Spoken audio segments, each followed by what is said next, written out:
পুরুষ থেকে নারী পর্যন্ত সবাই মুহাম্মদকে এক সুরে এক তালে আল আমিন বলতো, as-সাদিক বলতো, আর বলতো আসমানের নিচে জমিনের উপরে মুহাম্মদের চাইতে ভালো মানুষ নাই। জোরে বলেন সুবহানাল্লাহ।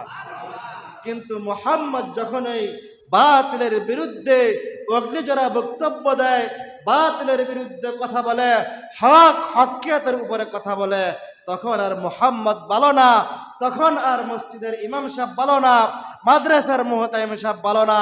যখন কারো গায়ের উপরে গিয়া ওয়াজ লাগে, কোরআন হাদিসের বিরুদ্ধে আচরণ করার কারণে যখন কারো স্বার্থের উপরে আঘাত লাগে, তখন এই বলে মসজিদের ইমাম সাহেব ভালো না, আলেম ওলামারা ভালো না, অমুক ভালো না, তেমুক ভালো না। ভাইয়েরা আমার, মুহাম্মদ দীর্ঘ 40 বৎসর এত সত্যবাদী হওয়া সত্ত্বেও